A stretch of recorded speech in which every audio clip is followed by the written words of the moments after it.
Astrologer செல்லம் பேசுறேன். 2025 கடக ராசிக்கு ராகு கேது பயிற்சி எப்படி இருக்கும் அப்படின்னு பாக்கலாமா? இப்ப ராகு கேதுக்கள் பாத்தீங்க அப்படின்னா மீன ராசியிலும் கன்னி ராசியிலும் இருக்கிறாங்க. மே 18ஆம் தேதிக்கு அப்புறம் பாத்தீங்க அப்படின்னா இவங்க கும்ப ராசிக்கும் சிம்ம ராசிக்கும் பயிற்சி ஆகுறாங்க.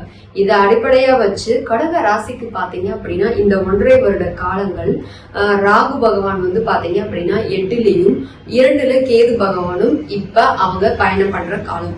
சோ இது கடக ராசிக்கு பாத்தீங்க அப்படின்னா என்னென்ன விஷயத்த என்னென்ன பலன்களை தரப்போகுது அப்படிங்கறத இப்ப ஒன்னொன்னா பாக்கலாம். சோ ராகு பகவான் பாத்தீங்க அப்படின்னா 8ல ராகு அமர்ந்திருக்கும் காலம் திடீர் பண வரவு இவங்களுக்கு இருக்கும். அதுக்கப்புறம் பாத்தீங்க அப்படின்னா திடீர்னு ஒரு அதிர்ஷ்டகரமான சூழ்நிலை இருக்கும். அதுக்கப்புறம் இவங்களுக்கு திடீர்னு நோய் வர்றதுக்கான வாய்ப்புகள் இருக்கும். ரொம்ப நாளா சின்ன நோயா தாங்க இருந்துச்சு, ஆனா இப்ப திடீர்னு அது பெருசாயிடுச்சு அப்படின்னு சொல்லக்கூடிய அளவுக்கு நோய் தாக்குதல், அதுக்கப்புறம் இன்ஃபெக்ஷன் ரொம்ப சின்ன லெவல்ல இருந்தது திடீர்னு பெருசாச்சு அப்படின்னு சொல்றதுக்கான வாய்ப்புகள் இப்ப அதிகமா இருக்கு. சோ அதனால ஹெல்த் விஷயத்துல கவனமா இருந்துக்கணும். அடுத்தது வந்து பாத்தீங்க அப்படின்னா சின்ன பிரச்சனையா தாங்க இருந்துச்சு, எப்படி இது இவ்வளவு பெருசாச்சு அப்படின்னே தெரியாத அளவுக்கு ஏதாவது ஒரு ப்ராப்ளம் நம்மளே கஷ்டப்படுத்துற மாதிரியான சூழ்நிலை கிரியேட் ஆயிடும். சோ அதனால எல்லா விஷயத்திலயும் கவனமா இருந்துக்கோங்க.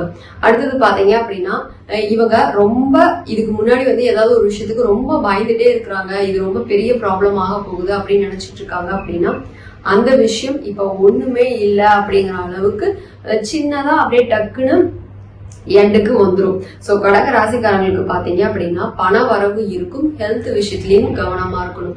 அதுலயும் பாத்தீங்க அப்படின்னா 8ல ராகு இருக்கும் காலம் யூரினரி இன்ஃபெக்ஷன், அதுக்கப்புறம் வந்து பாத்தீங்க அப்படின்னா மலச்சிக்கல் அதிகமா இருக்கும். சோ அதனால இவங்க அந்த விஷயத்துல கவனமா இருக்கிறது மிக மிக முக்கியம். அடுத்தது வந்து பாத்தீங்க அப்படின்னா இவங்களுக்கு இப்ப ஹாஸ்பிட்டல் செலவுகள் வர்றதுக்கான வாய்ப்புகள் ராகுவால இருக்கும். சோ அதனால கவனமா இருந்துக்கோங்க. அடுத்தது பாத்தீங்க அப்படின்னா கேது இவங்களுக்கு 2ஆம் வீட்டை இயக்குறாரு. 2ல கேது பகவான் இருக்கிறதுனால இவங்க இப்ப கம்மியா பேசுவாங்க. ஏற்கனவே ரொம்ப கடகராசிக்காரங்க பேசுறவங்க அப்படின்னு பேரு வாங்கியிருந்தாங்க அப்படின்னா இந்த 1.5 வருட காலங்கள் இவங்க பேச்சு மிக மிக மிக குறைஞ்சு போயிடும். சோ ரொம்ப கம்மியா பேச ஆரம்பிச்சிருவாங்க. அதுக்கப்புறம் பாத்தீங்க அப்படின்னா பேச்சுல ரொம்ப தத்துவங்கள் ரொம்ப ஜாஸ்தியா இருக்கும். அதுக்கப்புறம் உபதேசம் கொடுக்குற மாதிரி அட்வைஸ் கொடுக்குற மாதிரியான பேச்சுக்கள் தான் இப்ப 1.5 வருட காலம் இவங்களுக்கு இருக்கும் அப்படின்னு தெரிஞ்சுக்கணும். அடுத்தது வந்து பாத்தீங்க அப்படின்னா யாரையும் இந்த நேரத்துல கோவப்பட்டு திட்டிடக்கூடாது, ஏதாவது ஒரு கடும் சொல் சொல்லிடக்கூடாது அப்படிங்கறத தெரிஞ்சுக்கணும். அது அப்படியே படிச்சிடும்.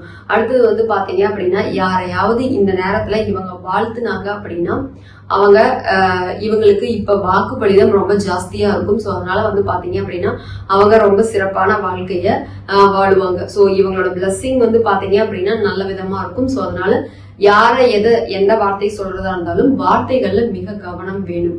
அதுக்கப்புறம் வந்து பாத்தீங்க அப்படின்னா இந்த நேரத்துல இவங்களுக்கு வருமானம் மிக மிக குறைவா இருக்கும். வருமானத்துல தடை தாமதம் சிக்கல் இதெல்லாம் இருக்கும் அப்படிங்கறத தெரிஞ்சுக்கணும்.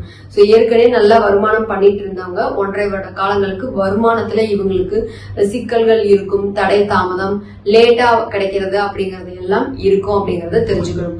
அடுத்தது வந்து பாத்தீங்க அப்படின்னா இப்ப இவங்களுக்கு ஆன்மீகத்துக்கு மேல மிக நாட்டம் அதிகமாகும்.